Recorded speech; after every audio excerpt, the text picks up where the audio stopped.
Okay, good afternoon, everybody, and welcome to EVCOM sessions. This afternoon, we're discussing social media during social distancing. We're delighted to have you all with us today. We've got a nice crowd. Just a few details before I hand you over. The session lasts about 45 minutes, as usual. We'll be taking questions into the Q&A rooms. So if you have any questions, please put them in there and Charlotte will address them as we're going along. As usual, we're recording the session. So from tomorrow around 12 o'clock, the recorded session will be available on the website as well. So again, welcome. I hope you enjoy the next 45 minutes. And without further ado, I'm going to pass you over to Charlotte Gentry, who is the chairwoman of EVCOM at the moment. So we're delighted to have her. She also has her own agency called Pure Communications, and she will manage the session and then introduce you to her fellow panelists. Thank you very much, Charlotte. Thanks, Claire. Good afternoon, everybody, and thank you for joining us. It's quite a pertinent topic and one that's becoming more and more prevalent and very important in our industry. So excited to be joined today by Gemma Peers from Top Banana, Katie Morhen from 5282 PR, and David Glenwright from JC Social Media. Thank you all for being on the panel today. So perhaps I could ask you just to a little bit of an introduction as to who you, what each of you does, and how you're working within this arena. So perhaps Gemma, I could start with you from an agency perspective. Sure. So I'm commercial director at Top Banana. So I'm responsible for all things sales and marketing.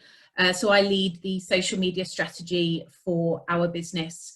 In the absence also of our head of marketing, had taken on more of a hands-on role during her maternity leave with the delivery of all of the social media content that's currently going out. Thank you very much, Gemma. And Katie. Hi, my name's Katie Morhen. I'm founder and director of 5283. We are a marketing and PR agency that works in the MICE and exhibitions and events and conferences space. This is our world, this is what we know, and we help our clients deliver on their social media and of course manage our own social media. David. Hi everyone, I'm David. I'm the head of training at JC Social Media. We are a specialist social media agency based in Birmingham, and I look after the training department. So I go out to businesses of all shapes and sizes and I help them to develop their own social media strategy. Great, thank you all very much. I would encourage anyone who's listening to submit as many questions as possible, because it's not often we get a chance to be in a room with some social media experts who can help us with our strategy over the course of the next 45 minutes, and also give us an indication as to how they're adapting during these changing circumstances and this anomalous situation that we all find ourselves in.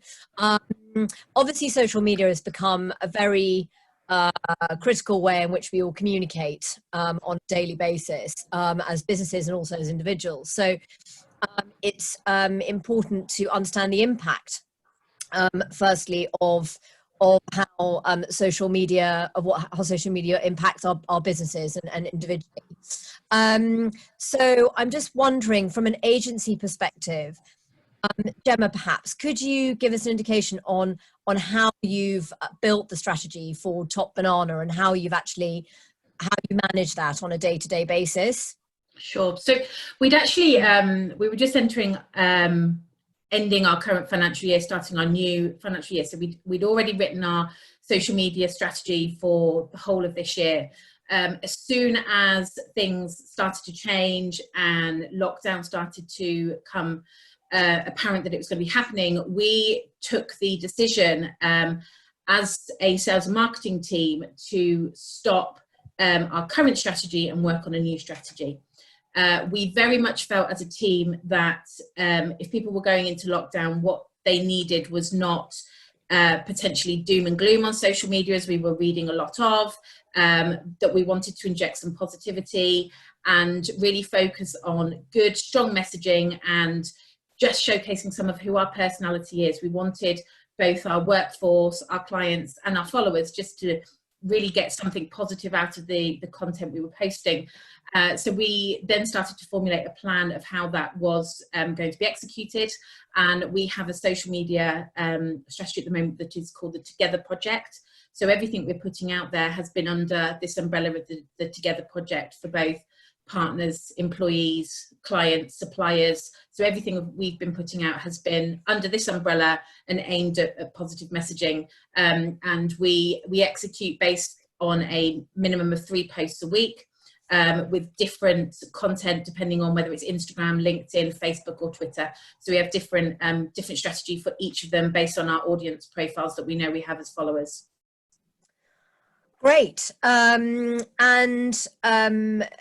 you think it's imperative for an agency, irrespective of what size they are, to create that kind of social media strategy and to do it for a year in advance and actually look at it for a whole year? I do think it's really important, but I think it's important that agencies specifically work out why they're using social media. I think there's different reasons why agencies use it, and it's really important that each business evaluates their purpose for it, their audience, and what the content should be for it. You know, we know, for example, that Instagram is not a lead generator for us at all, and that, you know, we're perfectly content with that, but we still put as equal focus on it because it's a really good recruitment tool for us. It's great with our freelancer network to keep involved with them as well. So we know that that is one stream of our strategy that we still want to pay attention to. So we've definitely evaluated each social media platform and how we intend to use it for the right audience. That's really interesting that you say that actually you utilize social media from a recruitment perspective, because I suspect quite a few people wouldn't necessarily consider that. So that's quite interesting. Katie, from your perspective, obviously from a PR angle, how do you perceive the impact that social media has on brands and businesses currently, and what that messaging looks like? So we think that for us, social media has now, you know, it's always been that gateway between, especially for our brands that are B2B, it's that gateway between B2B and B2C. You know, you're engaging with human beings, even though you're a brand. And so now we're in lockdown and everybody's business has come into their homes. We really see that as sort of that next step and that next layer. So for us, we've been really encouraging our clients to be more human and to join in the wider message. Again, like Gemma said, positive messaging. And again, I've been following Top Banana, and not just, it's good messaging, it's sharing knowledge, it's stronger together messaging, it's being helpful, it's not sort of sickly sweet, it's more, you know, very positive, very looking forward to the future, building brands for the future and supporting their own customers and their own clients. One of my clients have done a campaign that we've led with them called From Our Home to Yours. So it's really bringing that human element of their team in across to their customers and clients, and not just their clients, actually much more expanding on that to the whole industry. So supporting the events industry, sharing the knowledge that they have as a team, and really calming down their sales team to not be, you know, social media previously has been, look at this, look at us, look at what we're doing. And it's really actually changing that message to be, how can we help you and how can we be part of this industry and support the industry going forward? Absolutely. And David, obviously from your perspective, as a social media agency sort of strategist, how are you working? I mean, presumably you're working with your clients all quite differently at the moment. Can you give us a sort of varied examples of the different types of advice and strategies that you're implementing? Yeah, absolutely. And the advice that we've been giving is ranging across everything from stop everything to do everything. We've got, for example, one of our clients is a water park. So it's an inflatable slides and things on a lake. You can imagine what's happened to their business. Their season has disappeared. So for them, their social media strategy has been very much has shifted over to a customer service front. So for them, they've now got thousands of customers who had pre-booked. They now need to process this and process refunds and things. So for them, their strategy has been very much, okay, let's scale back on the promotional side of things. Let's not make people envious. Let's focus on, as the other guys have said, this human element. Let's remind people that there's a human being at the end of the phone. Please don't be abusive to our staff, those kind of things. At the other end of the scale, we've got another client who are workplace consultants who specialise in helping businesses transition into a work from home environment. So you can imagine that they've been having a fairly reasonable time of it. So for them, it's been a case of actually increasing the sales speak. A lot of the time we think about, wanting to reduce, be overtly in your face, buy now. With them, we're actually looking to dial it up just a bit. So the key has been in evaluating not just where, for each of our clients, not just evaluating where they as a business are, but also evaluating where their customers and where their target audience are. It's about making those fine tunes between the two things together. Great. So I think one of the major challenges that that people are having at the moment is trying to, because of this working from home scenario, communication is more important than ever. And as much as we're all sitting on Zoom today, having a discussion around this, and there are people tuning in to what we're talking about, it's still not quite the same as being in a face-to-face environment. And obviously our industry is really suffering in that area. So how can we use social media to elevate the level of engagement that we can create with internal teams, as well as potentially to reach out to our own external clients? I suppose one of the challenges is, how do we still continue to communicate with our clients and with our internal teams? And perhaps, David, you could give us an idea of how you can utilize posts to really bring those messages home. Yeah, so there's lots of different things that we can be doing. There's lots of tools that are available. One favourite tool of mine is something that people aren't necessarily aware of, especially it's great for internal communications, is WhatsApp broadcast. So WhatsApp broadcast is essentially it's like a BCC email, but via WhatsApp. So it's a way for you to send a message to a group of people in your WhatsApp contact list. They all receive that same message, but they receive it in their one-to-one conversation with you. They're completely unaware that it's part of a group message. They think that you just like them. So it's a great way for internal communications. If you've got important updates that you want to share with your team, but you want to avoid the big group chat that descends into random conversations, you can use broadcast to message all of your team individually, but also from a client perspective. If you're in a position where you have kind of a batch of clients, of customers who are your top clients, your prestige clients, you want to let them know that you're still there, you're still thinking about them, that you're there if they need a hand. You can use broadcast for them as well and drop them all a message through that. And I think it's such a nice personal touch that WhatsApp has. I think about a year ago, when I was speaking to clients suggesting that WhatsApp is a great tool for this, they were very unsettled and, oh no, WhatsApp is personal, it's not for business talk. I think we've come a long way in the last 12 months. I think WhatsApp is becoming the norm for business engagement, and tools like broadcast can help us to communicate on scale, but in a very personal way. I think that's the kind of thing to bear in mind, is that personal touch, that personal connection is important and shouldn't be overlooked when you're looking to speak to people on scale. I also think that David's really right there, and I think it's really important that the line between internal and external communications is becoming so narrow, and in this time even more so. Employees need to have the information at exact same time as the clients do, if not before. So internal comms are having to work harder than they ever have done to make sure that their comms are getting out as timely, as creatively, as engaging on different platforms as much as it is to customers. And actually, one of the things people really need to think about is, how do I want to be remembered about how I manage this process? Do I want to be remembered as a great communicator, put positivity out there?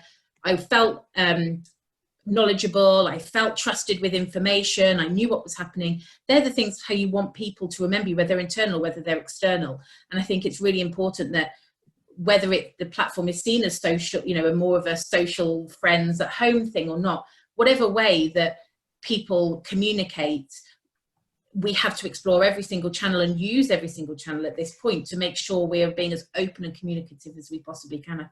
I personally think. Mm.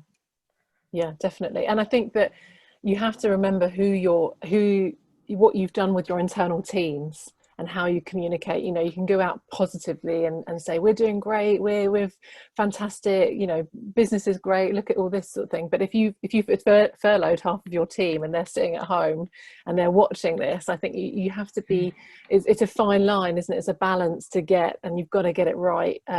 Somebody said to me, imagine that your tweet is sitting in between 3 COVID-19 tweets, one of them being the daily death count type thing. You know, how does your message sit in with that, and how does that sit, and how does that tone sit? And I think it's something that I always keep in the back of my mind. Positivity is fantastic, but it's got to be the right tone, I think. Which makes perfect sense. I think sometimes it's quite easy to forget actually that the two are very, very interconnected, and you know what you're doing and what you're talking about internally, and then the posts that you're putting out, you have to be talking the same language.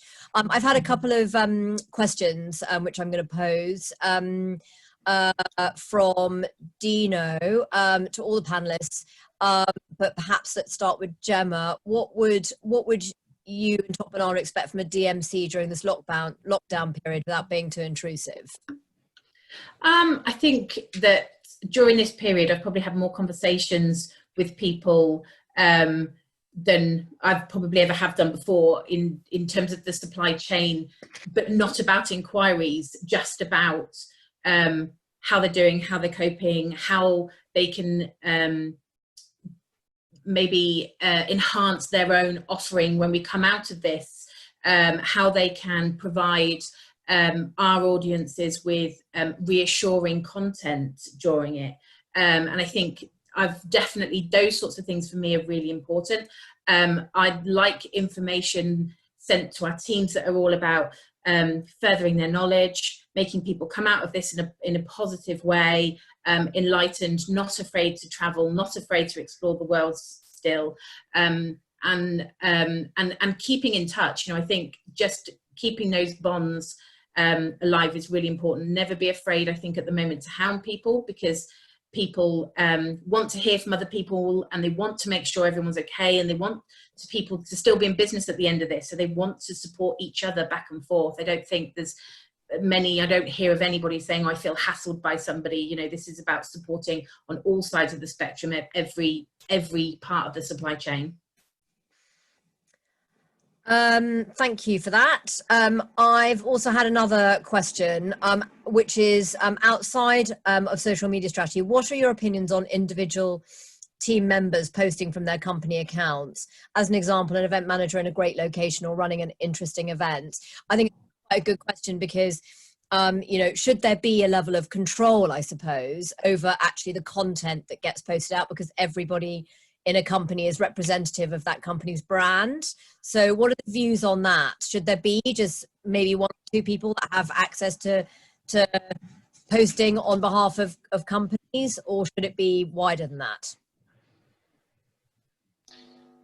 I think that first of all, I think that if you've got people like an event manager that's in a great location, it's too good an opportunity to waste a lot of time. If you've got boots on the ground that can take photos and create content live from an event, whatever it is, you want to make the best possible use of that. I think in terms of involving lots of people, part of it is what your brand position is. Are you a company, are you an organisation that is very people orientated? If I go to your website, it's the first thing I see a picture of your team. In which case, having a lot of personality and even signing off individual posts from individual team members is a great way to humanise your brand. We see this in customer service industries, in the train sector, for example. A lot of the train companies, they sign off their tweets with the the author of the tweet, so again, to humanize it. I think the important thing to do is, if you are going to look to have different people managing the accounts day to day, you need to have a tone of voice policy, you need to have brand guidelines in place, you need to have a style guide. We think of style guides as being stuffy old things that newspapers hold, but a style guide is a great starting point that gives your individual team members the confidence to post as the company. Things like, these are the words that we do use, these are the words that we don't use, these are the acronyms that we use, these are the acronyms that we don't use, these are the emojis we use, these are the emojis we don't use. Those kind of things, it can just help, as I say, a team member feel empowered and confident to post, but also helps give them a bit of steer and make sure that anything they say isn't too outlandish. Yeah, absolutely. Yeah, we definitely don't limit people. They can post things, you know, their personal experiences, their holidays, when they're on site visits, etc. We absolutely encourage it, but we do a level of social media training to make sure that they know our tone of voice. They know that anyway from how they write pitch documents and presentations and things like that. But if they do not feel comfortable posting it themselves, absolutely, there's somebody internally that manages all of that and that can post it on their behalf as well. And we'll check them, tag them, whatever. But I think it's really important that everybody has the ability to promote some of the great things they're doing and experiencing around the world. And I've seen where I've seen people fall down on this is where they haven't implemented the training, because I think that is step one, and giving people that confidence, but also when they haven't shared news internally first. So if your members of staff see a press release that's on an industry website, they are likely to, you know, they want to share it, they want to shout about the great things that are happening with their company. But if you haven't briefed them on that accurately beforehand, if you haven't shared that news internally, then they're sort of just running their own ship on that. But if you've given them the training and you shared that news and you shared the message so that everybody's singing from the same song sheet, you're going to have more success. I think you're going to get the output that you want.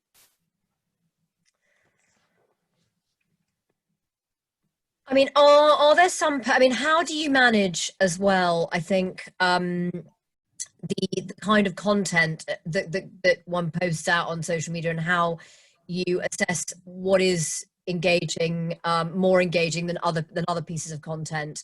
What is the best way of really sort of analyzing that? And from your experiences, what would you say is more engaging, and people should be focusing on to create a level of engagement? Is it video that is the most engaging tool as opposed to stills?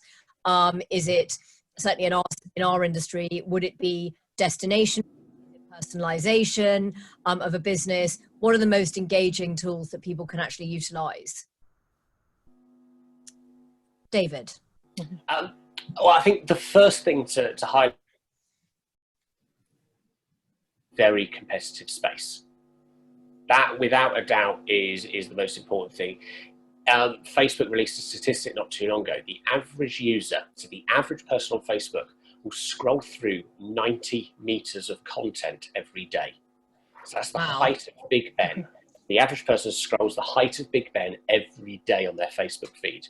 So you're in a really competitive space. So bright, bold imagery is important. It serves as a hook. It captures that attention. People that are absent-mindedly scrolling, they see a bright, shiny image or a video, some motion, and that gets them to stop and create what we call thumb-stopping content. And someone stops scrolling and they focus on your post. I think the other thing, the important thing to think about is you need to ask yourself one question. Every single post, before you publish it, you need to look at it and you need to say, how does this add value to my audience's day? Does it educate them? Does it inform them? Does it inspire them? What does it do? What does it give? What does it add to their day? If the best that you can come up with is it lets them know that my product exists, they're going to skip straight past it. They're not going to respond to it. But if you can inspire them in some way, if you can educate them, if you can demonstrate your expertise in such a way, you actually don't need to worry about selling your product, because you're building such a strong relationship with your audience that they're going to choose to buy from you. And that's a really powerful position to put you in. Can I just go back to what you're very quickly saying about Facebook? I think there's a perception that Facebook is old hat in comparison to the likes of Instagram. But you know, is it fair to say that a demographic of, you know, one's going to look at the demographic of one's audience to work out where they're sitting, and you know, Facebook's demographic is slightly older now, but Facebook advertising, as an example, is still very, very popular. So should people still be thinking about Facebook from a business perspective? Because the whole focus seems to have shifted a lot more into LinkedIn and Instagram as opposed to Facebook. Yeah, I think wrong in that. I think statistically speaking, the 26 to 35 demographic is still the largest demographic on Facebook. It's not the fastest growing by any means, but it is still numerically the largest demographic. But you are right in that we are generally seeing a trend that younger audiences, the under 30 audiences, are leaning more towards Instagram. However, let's not forget that Instagram is owned by Facebook. Yeah. And the two are very closely tied together. The founders of Instagram left the company about 18 months ago. And ever since that happened, Facebook have been pulling Instagram closer and closer into Facebook. They've announced that this week with their e-commerce Facebook shop thing is integrating with Instagram very closely. Advertising, using Facebook's ads manager, you're running your ads on Instagram as well. So having a Instagram first strategy, great strategy to go with if you've got a very young, very creative, very visual target demographic. But Facebook is still going to be an important component to help you get the most out of Instagram. Interesting. What are your perceptions on this, Katie? For me, they're all different for different reasons. For Facebook, I see that Facebook groups are being, you know, incredibly popular, especially in the event space. You know, you've got groups like Delegate Wranglers, which have, I think, 20,000 event people now in there. You know, if I had a sales team, I'd throw them in there, because they have things like supplier hour and, you know, venue hour and all these really, really good opportunities. Again, you'd need to train your sales team or train your team so that they communicate with people and engage with people in the right way, rather than just we do that.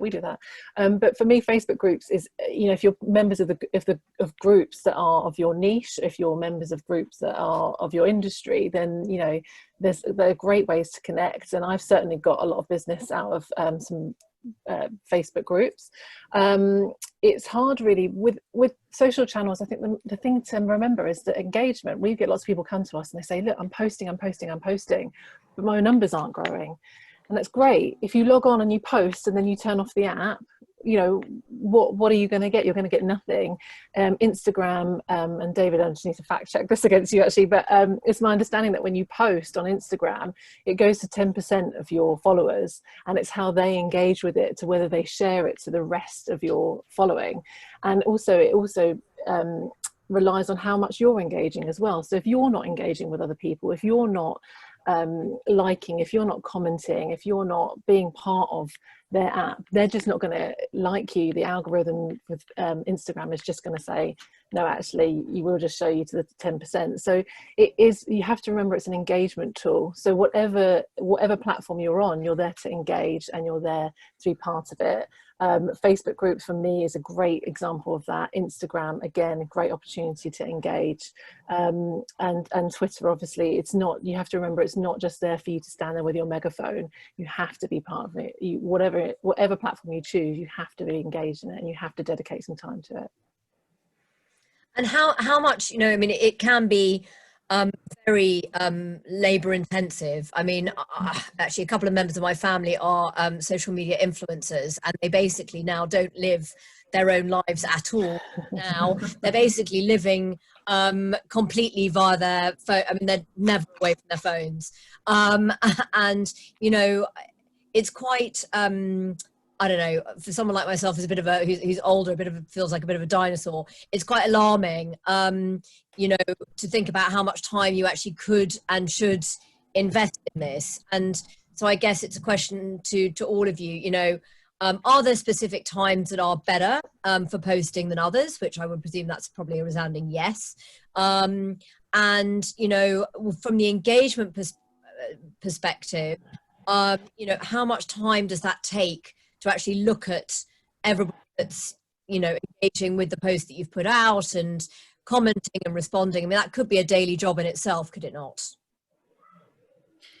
Yeah, I mean, it is, it can be time consuming, but it's also making sure that you spend the time in the right areas on social media. There is definitely ways and tools in which you can do it a lot more strategically. So there is scheduling tools that you can use. You can plan it out well in advance. Also, if you've got a business page version rather than your own private, there's lots of analytics on there that you can find out what is the best time to post, who your demographic is, what age it is, where they're coming from in the country, what else are they liking. There's so much information on there if you know how to read it and use it quickly. You know, even during this period, our engagement has changed with people specifically on LinkedIn, and we have looked at those analytics and gone, right, so we need to be doing more stories. People are engaging more with the stories than they are, you know, the main imagery. So, you know, we've upped our stories because that seems to be where people at the moment are spending more of their time. So it's about using the analytics for each of your own brands to actually work out what the audiences are engaging with, how they're using it, when they're using it, and going from there. It's important to invest the time up front in the research to make sure you're doing it at the right time and you're posting the right things. Sure. David, do you have any perspective on this? Yeah, I think Is something that you might do on behalf of your clients? Yes, it is. Track a lot of this.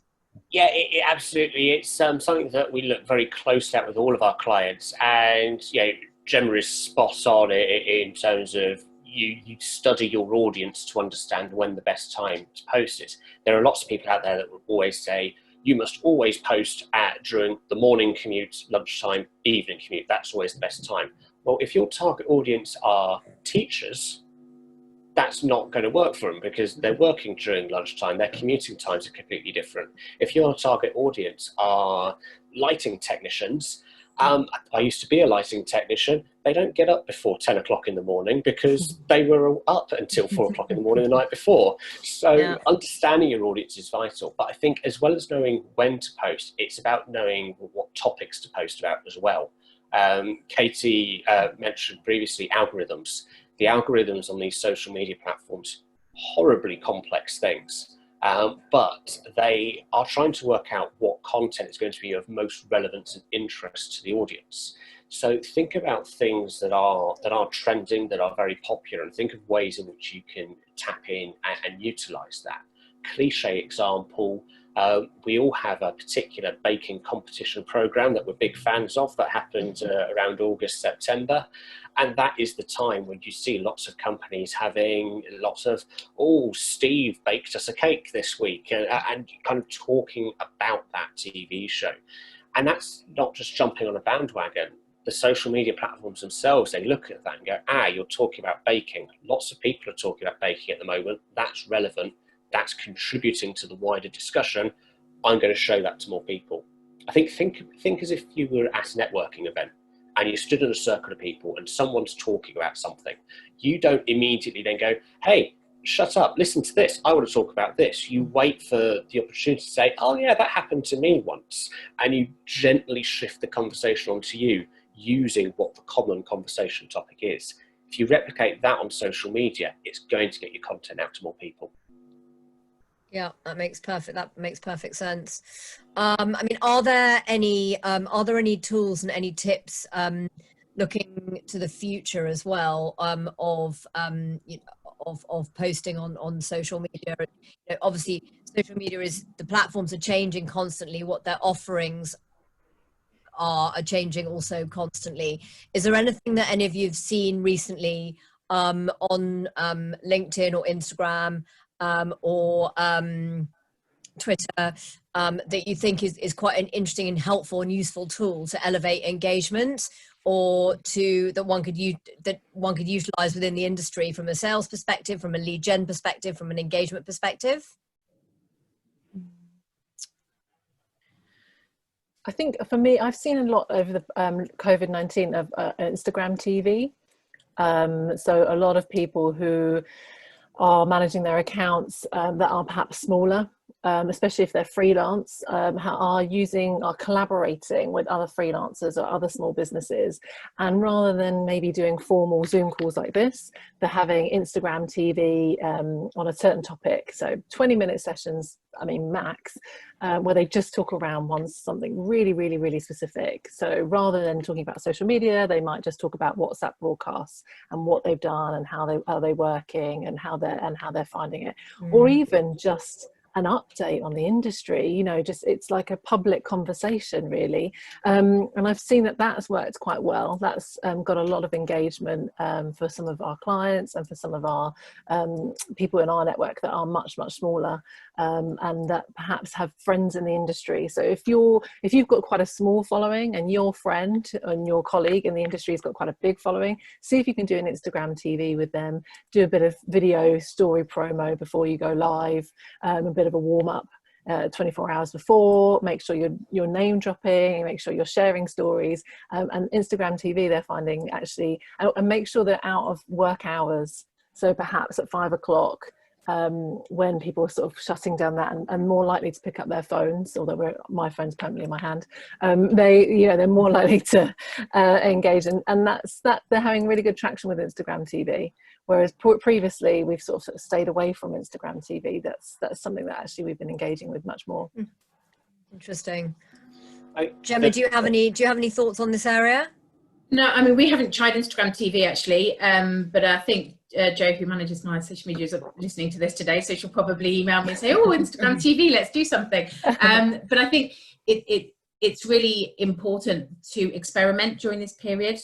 I think that brands shouldn't be afraid to try something new, try a different platform, try a different tact, try a different style of content. You know, if you're always putting out quite serious pieces of white papers and things, try something a bit more fun, a bit more creative, a bit different.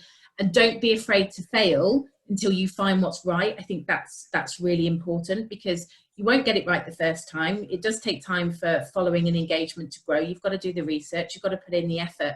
But experiment and have fun with it. Social media was primarily born to have fun, to communicate, to share, to post pictures, and I think somewhere along the way that gets lost sometimes. And actually, this, from what I've seen quite a lot of people put out, and what we're trying to do, is it's fun, it's positive, it's creative, and don't forget that. Experiment. If your post doesn't get a brilliant share, learn from it, move on, try something different, you know. And I think it's really important that people and brands don't be afraid to experiment at the moment. Are most of you, in terms of the various channels that we're posting on at the moment, there's been quite a lot of chat today, largely around Facebook and Instagram. Does anybody have any tips on the likes of LinkedIn? I guess for a lot of our industry, a lot of our potential clients and are on LinkedIn instead. And although LinkedIn is essentially more expensive, certainly from an ad perspective, than the other channels, are there any good tips and solutions that perhaps you might be able to offer? Yeah, LinkedIn is Sylvester Stallone in the 12th Rocky film. It keeps getting up again, and nobody's entirely sure how or why. But we've seen in the first quarter of this year, LinkedIn added 15 million users. 15 million people joined LinkedIn in the first quarter this year.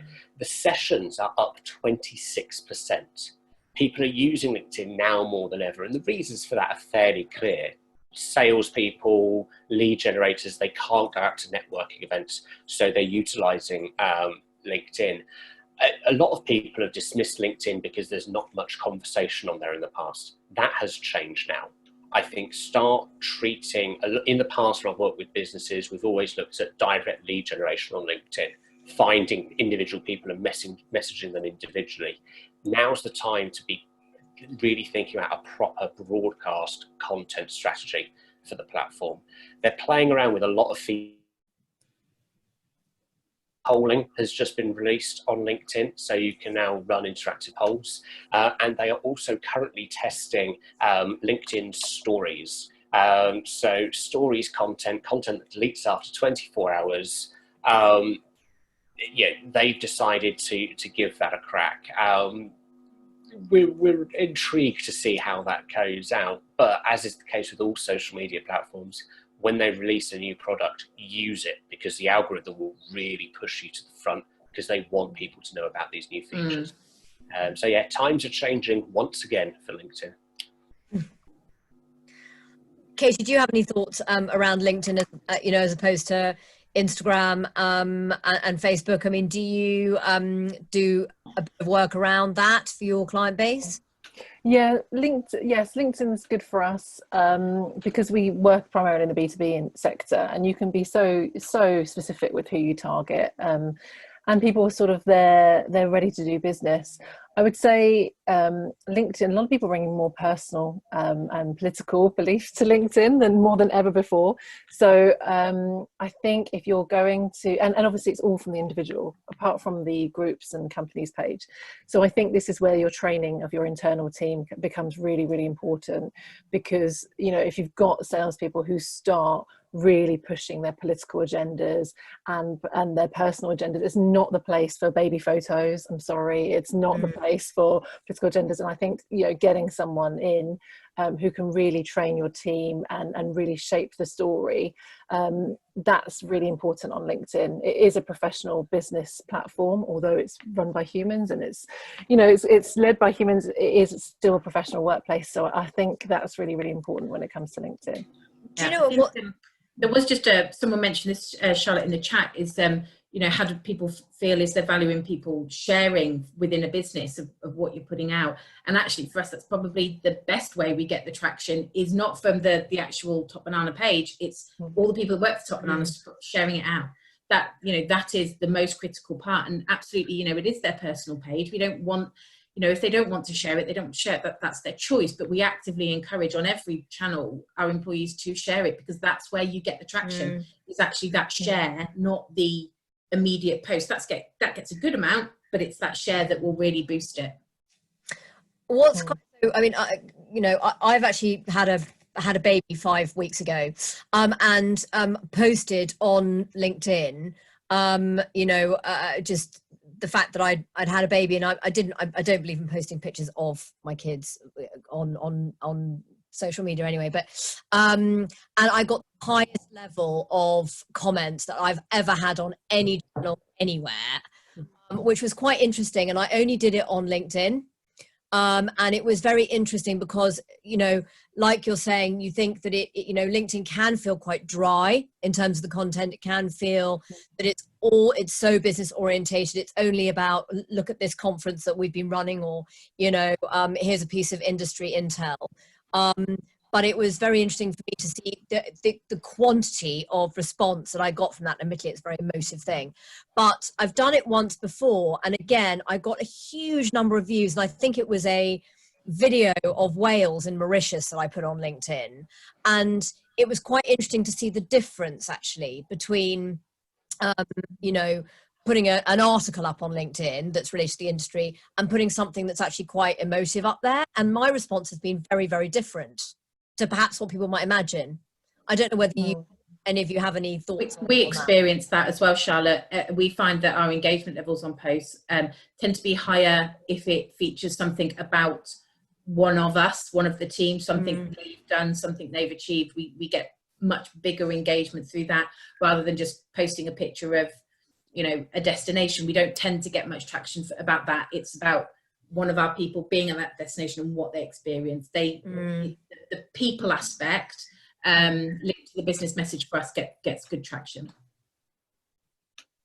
We've had another a couple of questions actually just before we go, but wondering if there's any other communication channels actually apart from social media that are worth considering, because has found it quite difficult to actually up their percentage of clicks on various posts, and they're wondering about whether there's other ways of communicating, and whether there's a way that you can make a difference in other ways from a communication perspective. I don't know whether that's something maybe Katie you might be able to add something to.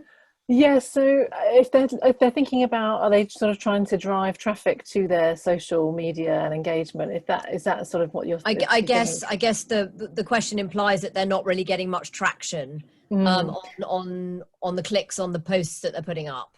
So we had a client recently who wanted, unfortunately it was a bit of a vanity project, but they wanted to increase their Instagram followers. So what we did, we did some PR around. They had a lot of amazing, they were actually an architect client for us. So we did a lot of pitching, and we managed to get them into a few listicles.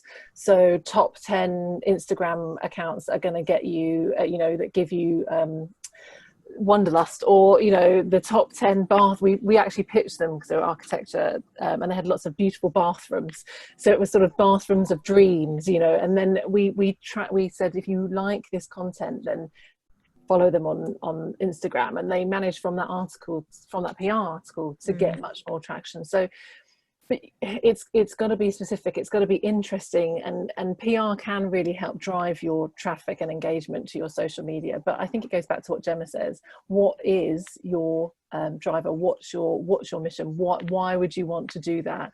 If it's just a vanity project, then I personally believe those sort of things just are going to fall flat, and you're just going to spend a lot of time wasted.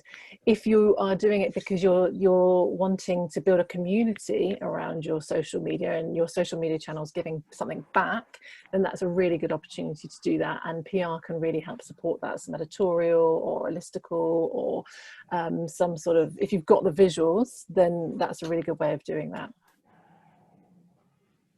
I can see that Claire's come back into the fray, which I suspect means that we have run out of time. Claire, do we need to leave it here? And time is up. Time is up plus a minute. So, so I would just sorry to sort of draw a line quite sharply, but I would like to thank you all very much. So thank you, Gemma, thank you, Katie, and thank you, David, and a big thanks to Charlotte for facilitating with a 5-week-old baby quietly tucked away somewhere. So thank you all very much indeed, and just a reminder that this recording will be available for tomorrow, so please do share on your social media. The link will be available as of tomorrow. Thank you all, and thank you to our attendees, and hope to see you and hear from you at another webinar shortly. Thank you. Bye. Thank you. Thank you. Bye. Thanks. Bye.